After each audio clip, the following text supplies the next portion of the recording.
Hello everyone. I know you want to talk about the mood, but this is the mood I like my coding, My, laptop has keyboard light and so it's okay to code in the dark, right? I added this light because of you guys so you can see me. Now, let's talk about why we are here. This is the first video on code body, and what we want to talk about today is what is programming, right? Programming is simple. There are set of instructions to execute a particular task. Um, what kind of task? Anything. You can write a program for anything, just like you can write set of instructions for anything. So let's start with a simple set of instruction for closing up this laptop. So that if somebody has told us write a program to close up this laptop, the real meaning is a write a set of instructions to close up this laptop. That's what it means. Programming is what? Set of instructions. Got that? Now, for me to write an instruction to close this laptop, I need to understand this laptop.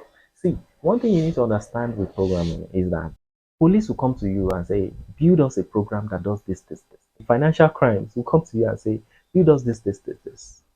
Your, fraudsters will come to you and say, build us this, this, this. Now, the ability to balance all these guys and study the different environments and build applications for their different needs is now dependent on your own ability to uniquely think out of the box. Thinking out of the box is doing your research up to date. Nobody can tell you that there is a logic to thinking out of the box. It is simply you doing your own what background research. So I have been given this task to write a set of instructions to close this laptop. What I know about this laptop is an electronic device. It charges, and manually what happens is that whenever, so you need to ask of, to write a set of instructions, you need to have acts of an existing system. What's the system that is being used? And then what is the new system?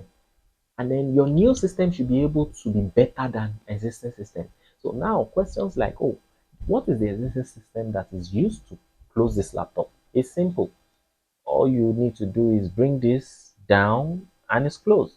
Smooth, right? Again, the existing system might just be to, maybe you're going out quickly and then you just tap it, bam. But don't forget, when you slam it so much, it's a screen, it could break.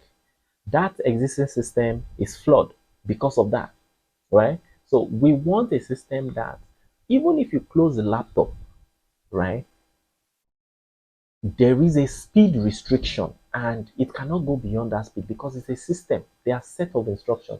It cannot go beyond that speed. So even if you're in a hurry or you are this or you are that, you have to wait until it properly closes. So maybe just like this, right?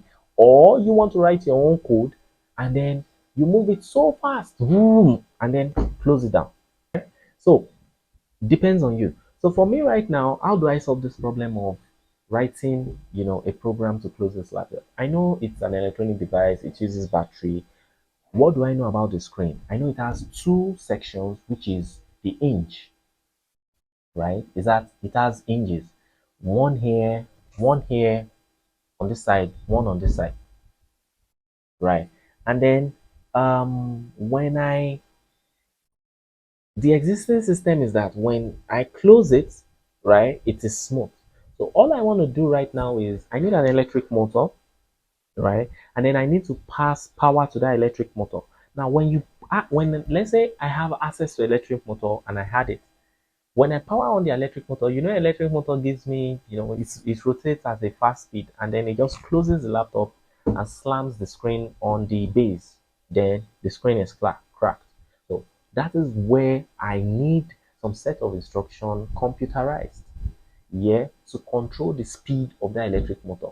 Of course, I can control the speed of the electric motor in different, either modifying the electric motor itself, which is still programming because it was created in this way, but I decided to go the other route to reduce the speed. It's dependent on you, right? I could decide, oh, let me supply low voltage power to it, so it's slow, right?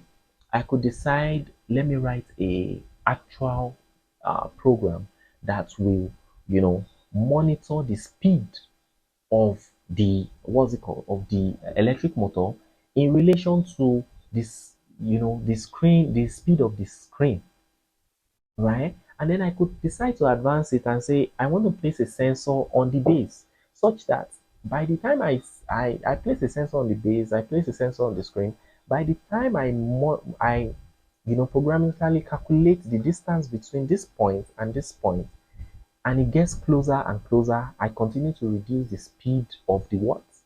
Of the motor. So if it is like this, it can come so fast, but when it starts coming like this, it now slows down and slows down, because when I monitor the speed, I can now write a program that says, oh, for every for every 1 meter, or for, let's say, for every 1 inch closer, then the system, the electric motor should lose about, what's it called? It should lose about some speed. I can't even remember what speed is measured in meter per second. So it should lose some speed, right? And that is it. So you can see that already I preferred what? Five different solutions. Five different solutions. Rewind the video and go over it again. Then you see, the solutions I have provided. It is now based on you, how technical you are, that you will be able to, decide as a programmer, this is the route I want to go. Then again, this is it. Which one of these solutions do you think your users will like? Definitely the last one. Because I mean, it looks so good. This thing is trying to close, it's fast, and then all of a sudden it slows down. And then when it's about to finally close, it slows down and close. Rather than giving it a particular speed and it's just closing at that speed, pump, and that's it. It closes at that speed, pump, right?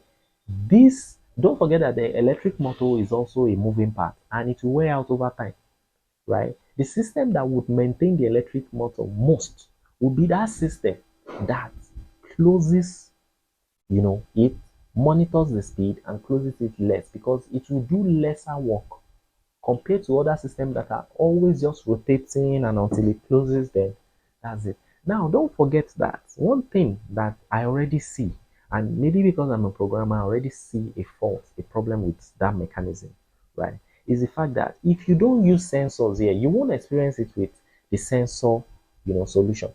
But if you don't use sensor here, the problem you experience with the other four solutions is that when the device closes, you need to have a way to monitor that the device has totally closed. Now, there are maybe like two ways to do that I can think of. One is the sensor. Just take a sensor, check if if the two items are, they are not, there's no distance between them, then that means the lead is totally closed. Cut off power from the electric motor, because if you don't cut off power from the electric motor, it will still continue to force the screen onto the base. But another what's it called, suggestion would be the sensor implementation. Because I have distance here and distance here, and I have written that for every 1 inch closer, it should slow down the motor. I can now say if the distance now equal to 0, then don't supply power to the motor, and guess what, that is it. So already with this solution, I want you to go over the video again. With this solution, you are already in the line of programming. You're already thinking like, a programmer, and you've done some critical thinking. As funny as it sounds, that, oh, this guy, he wants to be teaching us programming with closing of laptop and opening of laptop. Trust me, trust me, you will go to interviews and they will ask you basic questions of how many eggs can fit into a fridge of a particular size. How many do you think? Now, those are not questions to purposely make you fail, because you don't work in the poultry. You are here for programming. But the truth is, they want to see they call it your pattern of thinking. Your pattern of thinking right now must change if you really want to be a programmer. You need to think out of the box. But there is no book, there is no online tutorial, there is no Amazon ebook that will teach you how to think out of the box. All you just need to do is read wide and be ready to not criticize people. Okay, how it was able to work for me was the fact that if people come and say that A you are looking at is B, I take it as B. I go there, I inspect it, and then I come back and I'm saying, hey, This is A, not B. And then I have a tangible reason to be. But you have never been there. The person who has been there is telling you that A is A. You will never go. You can't dey talk say it is never, then you already know you have a problem. You need to have listening ears. You need to drop, pride. You will see a child of 14 years old who is better, fucking better than you. Trust me. It doesn't make you lesser. It doesn't make you, lesser of a programmer. Well, that defines how great you are going to be. If you encounter such people in your career, just pat yourself on the back because you are on the way to greatness. Trust me. You work with these people, you learn from them, you come so low and you're like, hey, how did you solve this problem? How did you solve this problem? You'll find out that they have simpler ways of solving problems. You see, this solution that I just proffered, right? Of writing simple instructions to close this. Some people will look at this video and profile even better solution, and I'm gonna be like, wow, how did he even think about that? I'm not gonna go back under the table and sob about it like, oh, somebody was able to. No, it doesn't make me lesser of a person. It's just that wow, somebody is able to think in that perspective. And then next time, maybe when I want to do such a video, I've learned that you can't take it away from me. That's it. When you learn something, nobody takes it away from you. So, guys, at this point, I am going to say wrap it up, right? Pardon my whole English and mixture and the rest. I'm just, this is how I am. That's why I be, and but it's gonna be a fun-filled time, right? Because I'm gonna take you through this journey with me holding your hands, and we are going to, scale through it together. So until next time, be a programmer, stay woke.